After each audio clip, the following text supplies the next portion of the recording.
नमस्कार बंधुरा तनुश्री होम्स किचेने आपनादेर सबाइके स्वागत। आज आपनादेर साथे शेयर करब बाच्चा थेके बड़ो सकलेर पछंदेर एकटी प्रिय खाबार मुड़िर मोया।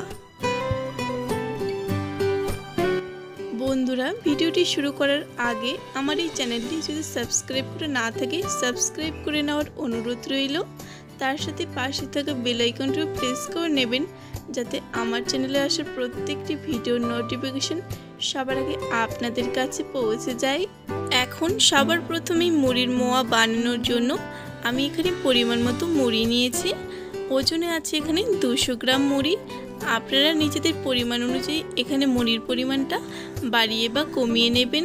এবার গ্যাস ওভেনে একটা কড়াই বসিয়ে দিয়েছি। এবার এই কড়াইয়ের মধ্যে নিয়ে নেব 150 গ্রাম আখের গুড় আর সামান্য পরিমাণে একটু জল দিয়ে দেব। এখন জলের সঙ্গে এই গুড়টাকে ভালোভাবে নেড়েচেড়ে মিশিয়ে নেব। তারপর যতক্ষণ না গুড়টা গলে আসছে ততক্ষণ পর্যন্ত অপেক্ষা করব।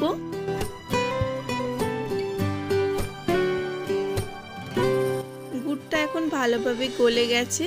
এবার গ্যাসের আঁচটা লো আঁচে করে দেব।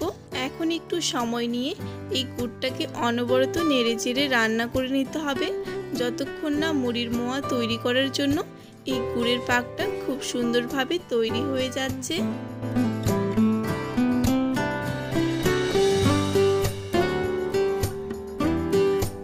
প্রায় 5 মিনিটের মতো সময় নিয়ে এই গুড়ের পাকটাকে আমি তৈরি করে নিয়েছি।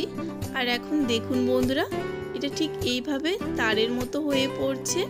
আর এর মানে বুঝে নিতে হবে মোয়া তৈরি করার জন্য এই গুড়ের পাকটা ভালোভাবে তৈরি হয়ে গেছে। এবার আমি গ্যাসটাকে অফ করে দেব। তারপর এই গুড়ের পাকের মধ্যে অল্প অল্প করে মুড়ি দিয়ে আমি ভালোভাবে মিশিয়ে নেব। আর এখানে একেবারে সমস্ত মুড়ি দিতে যাবেন না, অল্প অল্প করে মুড়ি দিয়ে ভালোভাবে গুড়ের সঙ্গে মিশিয়ে নেব। বন্ধুরা আমার চ্যানেলে আসা রেসিপিগুলো ভালো লাগলে অবশ্যই একটা লাইক কমেন্ট আর যতটা সম্ভব ভিডিওটি বন্ধুদের মাঝে শেয়ার করে দেবেন। আর আমার এই চ্যানেলটি সাবস্ক্রাইব করে না থাকলে সাবস্ক্রাইব করে আমার পাশে থাকার অনুরোধ রইল। এখানে আমি গুড়ের সঙ্গে মুড়িটাকে ভালোভাবে মিশিয়ে নিয়েছি। এখন এটা গরম থাকা অবস্থাতেই কিন্তু মুড়ির মোয়াগুলোকে তৈরি করে নিতে হবে। আর আমি এখানে মুড়ির মোয়াগুলোকে তৈরি করার আগে হাতে কিছুটা সাদা তেল মাখিয়ে নিয়েছি।